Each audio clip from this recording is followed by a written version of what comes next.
Hello, I'm Wendy Bell, Deputy Director for the Office of Community Development. Today, our Environmental Review Officer, Kirk Kumerow, and I will be covering the eligibility threshold of low to moderate income. Establishment of the low to moderate income threshold follows the process of HUD's CPD Notice 1902. Each application must include documentation that the proposed project will benefit at least 51% low to moderate income persons, or LMI. Those projects benefiting less than 51% LMI persons will not be considered for funding. As LMI is a threshold, not a scoring criteria, there is no benefit to having an LMI higher than 51%. Cities, villages, townships, or counties proposing a project within their corporate boundaries must first attempt to determine its eligibility using HUD's Low to Moderate Income Summary Data, also known as LMISD. LMI data for cities and villages can be found in the library on the Office of Community Development webpage. LMI data for all areas, cities, villages, counties, townships, and block groups can be found using HUD's LMISD web-based application. Information on how to determine LMI using HUD's LMISD and to access online tools can be found on HUD's website.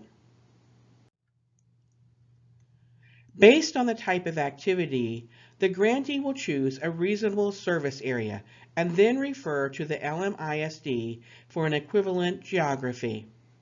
Activity service areas should be reasonably delineated based on the intended beneficiaries of the LMA activity. The service area shall not be drawn to intentionally include LMI persons that would not benefit, nor shall it be drawn intentionally to exclude non-LMI persons that would benefit. Once the service area has been reasonably delineated, the LMISD geographies that most closely correspond are chosen. This graphic shows multiple geographies and a service area. We will be referring to this graphic as Figure 3 several times in this presentation. If the community's LMI shown on LMISD or the LMI data for Illinois Places is 51%, no further action is needed, regardless of where the project is located in the community or how many project areas are proposed. Utilizing Figure 3, assuming that the combination of gray areas was either a city, village, township, or county, and the service area is the blue circle, the project would be eligible if the gray area, known as the community, meets 51% LMI.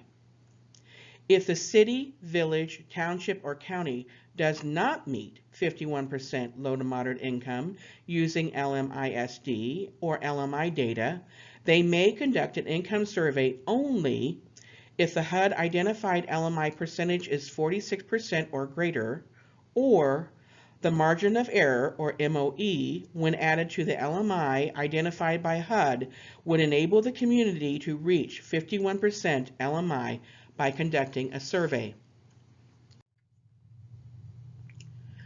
As an example, Community A is 44.4% LMI and has an MOE of plus or minus 4.6%.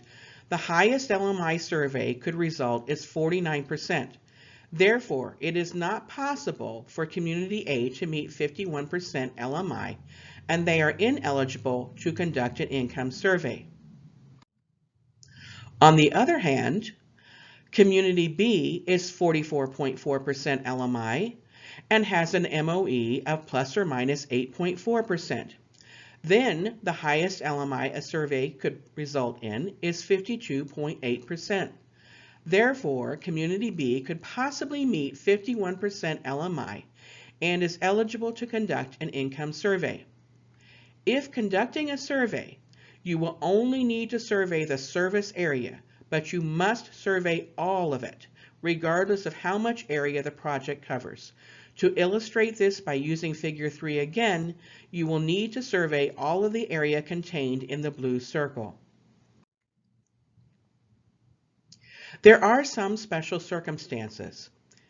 If the project is confined to a smaller area inside of a city, village, township, or county, and the community does not meet 51%, LMI may be established utilizing census block group or multiple contiguous blocks if the project is contained therein.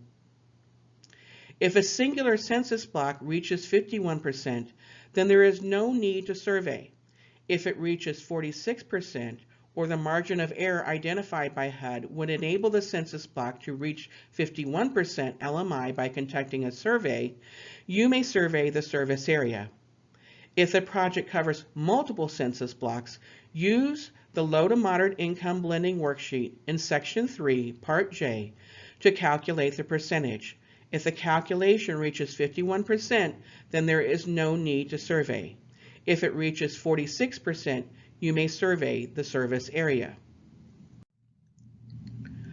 Another special circumstance, if the community-wide projects benefit direct billed water or sewer customers outside their corporate boundaries, then they will not have to account for those customers for LMI threshold purposes if utilizing LMISD or LMI data for Illinois places to establish the threshold of 51%.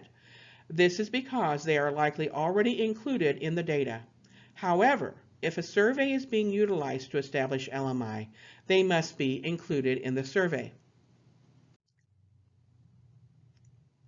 If a municipality sells services to another municipality, both the selling municipality and the buying or proposed buying municipality's LMISD must be included and documented. If residents along the route between the selling and proposed buying municipality are to be hooked up to the line, they must be surveyed and their data included in the above calculation. The overall HUD census LMI benefit for multiple geographies is determined by the following formula. Total low-moderate residents of all geographies divided by total population of all geographies multiplied by 100. This will give you the accurate low to moderate income percentage. This chart illustrates the calculation. In this case, you can see that Block Group 1 has 375 LMI persons and 600 people in the population. That means they have an LMI percentage of 62.5%. Block Group 2 has 1,500 LMI persons and 3,000 in their universe with only a 50% LMI. However, Block Group LMI does not have to meet 51% if beneficiaries are reasonably delineated in the service area. Therefore, the LMI persons, which total 1,875 and the universe of 3,600, when completing the calculation equate to 52.08%. There is no rounding to the calculation. As you can see, this project would be eligible. Hello, this is Kirk Kumerow, and I'm going to briefly go through some slides to show you how to access HUD's LMISD system for determining LMI benefit and whether or not your applicant community is eligible to LMI survey. Unfortunately, not being able to do a live presentation, I can't give you all of the features. However, the first point on the HUD LMISD system is to use the layer feature, which looks like a bunch of sheets of paper stacked together in the upper left. Sometimes it's on the upper right, depending on your screen size. But you'll click that to get the geography layer you wish to use. And you can either use block group or the LMISD by place, which for our purposes would mean a municipality or a census designated place, CPD, which more than likely in Illinois, it was a former municipality, then unincorporated, and then the county could be their application sponsor, or you can choose the county LMISD numbers. But the first layer on this example is the block group. Our first example is combining census tract block group data for the LMI for two different census tract block groups. In this case, the first block group has an LMI of 76.47%.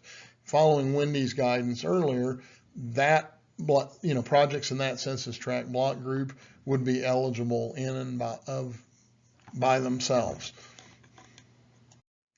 Block group 2, however, only has an LMI of 45.71%. So projects in this block group would be ineligible for CDBG assistance by themselves, just inside this block group. As Wendy explained earlier, we can't just average the LMI percentages for each census tract block group. We have to go a couple of steps further in the calculations. So once combined, the two block groups would be eligible for projects occurring within either or both of those block groups. Not within either, within both block groups or in block group 2 by itself. The next geography on the HUD LMISD database is the place, which is the second drop-down box from the layers. As I explained, places to HUD mean incorporated municipalities, meaning cities, villages, or towns like the town of Normal, or census designated places like Adair, just outside of Macomb, Illinois, in western Illinois, that used to be a municipality, but at some point disincorporated. Other states that might mean something else, but in Illinois it's generally a former municipality. And we've had projects in the past where a census designated place was the project area, and then either the county or its township applied on its behalf. So in this example, the city of Charleston, Illinois has a 63.05% LMI percentage, so any of our projects would be eligible within the city of Charleston, Illinois. Now, if you'll notice, we have a Coles County theme going on, and that's because Wendy is a native of Coles County who was raised next door in Edgar County, and then I lived in Coles County from when I was 6 till basically on and off till I finished college at EIU. So that's the theme for Charleston and Coles County. This is the part of the lecture I apologize for. We were able to do this live on a laptop a year ago in February at our workshop. However, we can only use the slides this time and just do a voiceover. So your first custom method of finding a project benefit area is to use what HUD calls the lasso, and in some places they'll have the block or the circle. But you can basically use your mouse, and click on a point and then go around it, and it'll lasso in all of the census tract block groups within that lasso for the purposes of collecting LMI benefit for a custom area. It's usually going to be more than one census tract block group when you use this method.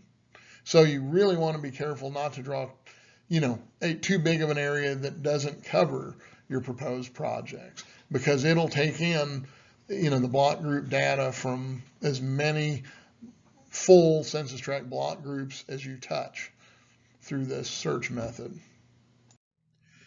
On this slide, you'll see the result of our lasso. It took in what looks to be a couple dozen census tract block groups. So to get the LMI numbers, both the LMI population and the total population of every one of those census tract block groups, you'll click the three little dots to export those data figures to an Excel spreadsheet. You'll make sure to use the LMI SD by block group as your selection criteria. And then you'll click on export to the CSV file.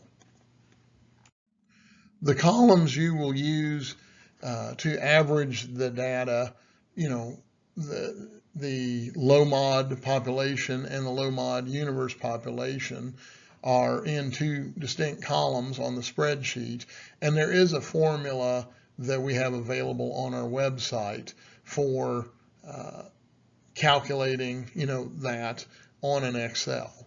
But for the brevity of our workshop purposes, that's not included in today's presentation. If using the HUD LMI SD search results, either to demonstrate that your project meets 51% or more LMI, or to qualify your survey, your community for LMI surveying, using one of the methods we'll discuss below, you must include the HUD LMI SD search results printed from their website. Depending on the browser, sometimes it won't just print off of that. So a lot of times you'll have to copy and paste that onto a Word document and then just print that out. But please be sure to include that set of data from the HUD LMI SD database, and make sure it's got the community's name listed, that matches your application's community name. If you don't have that and we have to research that for you, your application will lose points. Generally, it's 5 points. If your community is able and eligible to do LMI surveying, here are some general guidelines. LMI surveys completed prior to August 3rd, 2020, which is a year before this round's application due date, will not be accepted. There will not be any exceptions to that, and it would result in a do not funding of the community's application. Please use the standard survey forms contained in Section 3, which is the public infrastructure section of the current CDBG application guidebook. LMI surveys may be conducted, as always, by door-to-door and or by mail. Telephone surveying is not allowed. We have heard from HUD that some direct entitlement communities have done that or are allowed to do that. But for DCO, state CDBG grants, that is not an eligible form of surveying. Each household's data must be based on the household's occupants. That means who's living under that roof of that house or trailer or apartment. We really don't get into their status, just the number of people living there, on the day they're surveyed. You must include each structure's address, including if it is an apartment building, make sure and have separate apartment numbers, or if it's a condominium building, each condominium's address. You do not need the name or the signature of the occupant for LMI surveys for public infrastructure projects.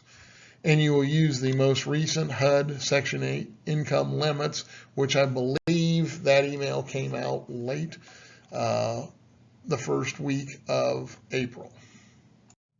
The applicant community must attempt to survey 100% of the households in the survey area and must receive at least a 75% response rate. We recommend getting that up to 77, 78% in case the grant is funded and the surveys are turned in for verification. Some are deemed to be ineligible survey responses. Again, you'll use the income survey worksheet contained in Section 3 of the current application guidebook. And your office or the community must maintain the survey documentation for us at DCO to verify the raw survey results. if the application is funded. And again, we go through every household survey you turn in. And they have to be the originals you send to us. We send those back once we're done with a copy of the approved survey worksheet, with our calculations on it. On the income survey map, you will use the key that we have provided and specify in the grant applications, section 3, for the identification of types of structures. Please do not change that key. Please map the markers in black font only, and especially me, because I'm partially colorblind, but all of us would prefer either a grayscale or white background for easier verification. Unfortunately, some communities are still putting color-coded map markers on a green background, and sometimes those reds and greens just don't stand out on a green background. It makes for very hard verification. Basically, the household identified on the map must total and match the breakouts on the income survey worksheets, and the income survey map must include all households in the benefit area and clearly identified low income, high income, no response, and vacant households. Wendy and I appreciate your time listening for our low to moderate income presentation. If you should have further questions, contact Wendy, or if you know who your CDBG Public Infrastructure Grant Manager is covering your applicant community's county, please contact them directly, and they will be happy to assist you with LMI questions, whether that is for LMI surveying or for using or determining how to use the HUD LMI SD database. Thank you again.